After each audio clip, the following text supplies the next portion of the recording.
Welcome to the channel physics में डिजी।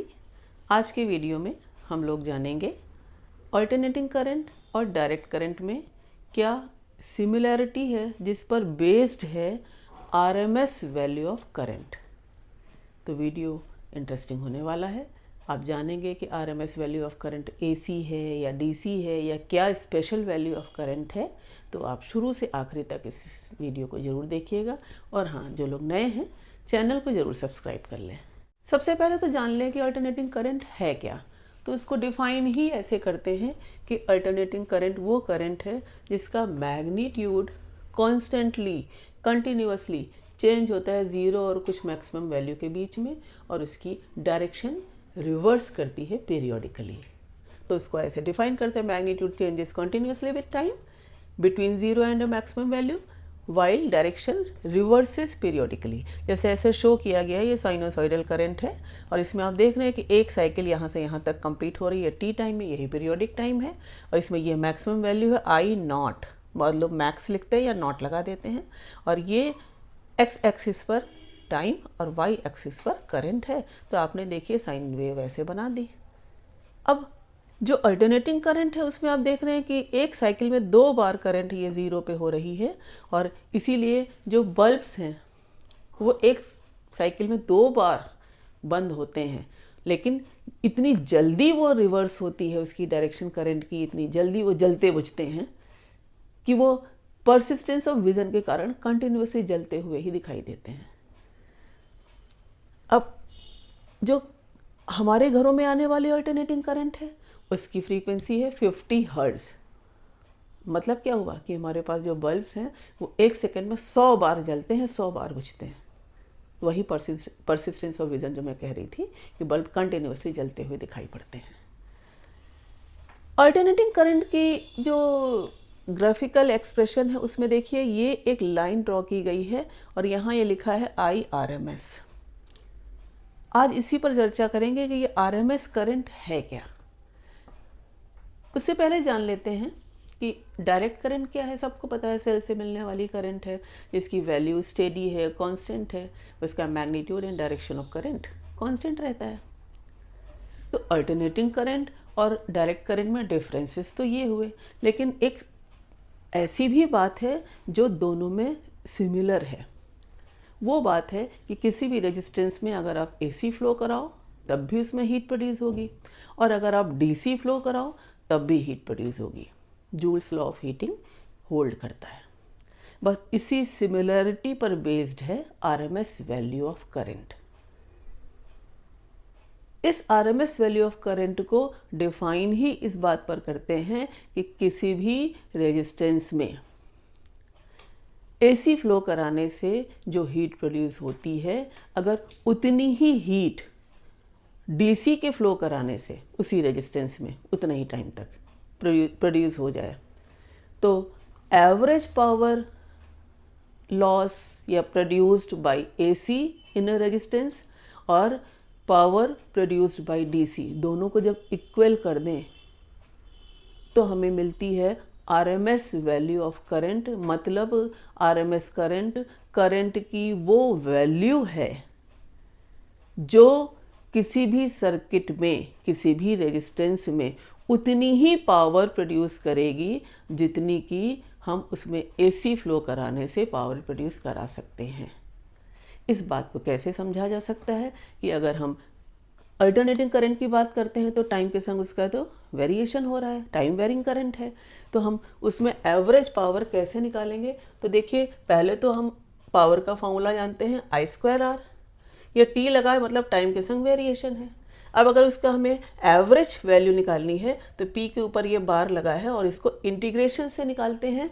तो integration में क्या करेंगे हम, I² R और अपॉन टोटल टाइम पीरियड। जिन्हें इंटीग्रेशन नहीं आता है वो कैसे निकालते हैं, एक और तरीका है कि हम एवरेज पावर एसी के लिए कैसे निकालते हैं। ये इस तरीके से जो ब्रैकेट लगा होता है ये मीन वैल्यू ऑफ करंट को, मीन वैल्यू एवरेज वैल्यू बताता है। यहाँ पावर लिखी है तो I²R पावर है।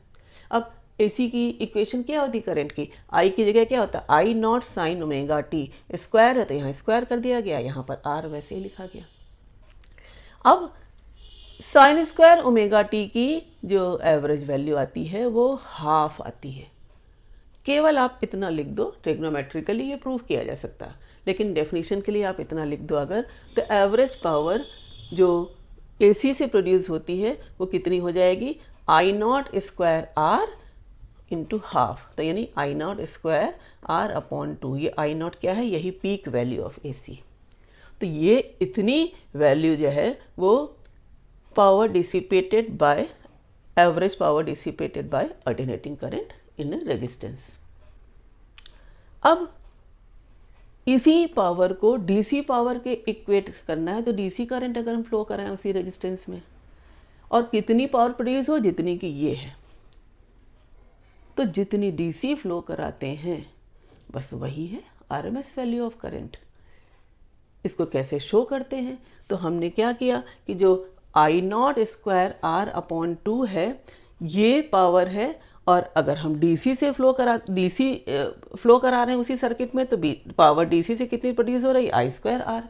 दोनों को हम इक्वेट कर दें तो किसके बराबर आ जाएगा हमारे पास, देखिए I square R equal to I naught square R upon 2, R cancel हो जाएगा, तो ये आई की वैल्यू यही RMS होगी। आई RMS किसके बराबर हो जाएगी, आई नॉट अपॉन √2।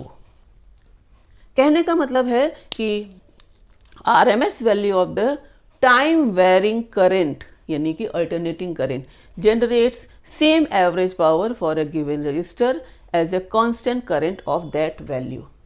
क्या हुआ इसका मतलब कि जो कांस्टेंट करंट है वो उसकी वो वैल्यू, उससे प्रोड्यूस होने वाली पावर अल्टरनेटिंग करंट से प्रोड्यूस होने वाली एवरेज पावर के बराबर हो, तो जो कांस्टेंट करंट की जो वैल्यू है वो क्या कहलाती है, RMS करंट।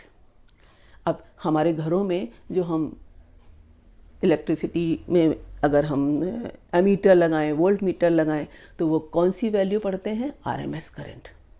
जैसे घर में 220 वोल्ट आता है, एग्जैक्टली वो है RMS वैल्यू ऑफ करंट, लेकिन उसकी जो वैल्यू है वो असल वैल्यू कितनी है। अब अगर RMS करंट, RMS वोल्टेज के लिए भी VRMS यहाँ पे लिख दिया जाएगा। अगर VRMS 220 है तो पीक वैल्यू, एक्चुअल वैल्यू कितनी हो जाएगी, 220√2। मतलब क्या हुआ, 311 वोल्ट। और इसीलिए कहते हैं AC DC से ज़्यादा dangerous. 220 volt DC is 220 volt DC, और 220 वोल्ट AC जो हम लोग घर में पढ़ रहे हैं वो 220 वोल्ट एक्चुअली नहीं है, उसकी एक्चुअल वैल्यू कितनी है, 311, 220√2 वोल्ट। रही बात ऑल्टरनेटिंग करंट में, आप देखते हैं कि एक कंप्लीट साइकिल के लिए फर्स्ट हाफ साइकिल में उसकी वैल्यू पॉजिटिव है, सेकेंड हाफ साइकिल में उसकी वैल्यू नेगेटिव है, तो net value of current for one complete cycle 0। तो इसको RMS कहते क्यों है, या इसे हम RMS करंट को फाइंड अगर करना है तो कैसे फाइंड करते हैं, तो क्या करते हैं, RMS रूट मीन स्क्वायर। सबसे पहले जो निगेटिव वाली करंट है अगर हम इसको स्क्वायर कर लें तो ये भी पॉजिटिव हो जाएगी। फिर स्क्वायर के बाद RMS को अगर हम पीछे से उसको पढ़ें, RMS में तो S हो गया, स्क्वायर कर लिया, M हो गया मीन, फिर क्या करें हम मीन ले लें। तो देखिए हमने यहाँ पर क्या किया, करंट का स्क्वायर किया, उसके बाद उसका मीन ले लिया, और उसके बाद उसका अंडर रूट ले लिया। ये क्या कहलाती है, IRMS, root mean square current. तो रूट मीन स्क्वायर करंट को डिफाइन कैसे करते हैं कि अगर हमें किसी भी सर्किट में एक्सप्रेस करना है AC पावर को उसी फॉर्म में जिस फॉर्म में DC पावर हम एक्सप्रेस करते हैं, तो जो स्पेशल वैल्यू ऑफ करंट है वही क्या कहलाती है, RMS वैल्यू ऑफ करंट। उम्मीद करती हूँ कि आपको RMS वैल्यू ऑफ करंट के बारे में जो फैक्ट्स हैं वो क्लियर हो गए होंगे। सबसे बड़ी बात आप ये जान लीजिए कि टू रिलेट सेम हीट इधर IAC और IDC, nothing better than the RMS value. मतलब किसी भी रजिस्टर में हीट प्रोड्यूस्ड उतनी ही है, चाहे वो AC से है चाहे वो DC से है। तो AC और DC से अगर सेम हीट प्रोड्यूस हो रही है तो जो बहने वाली करंट है वो RMS वैल्यू ऑफ करंट है।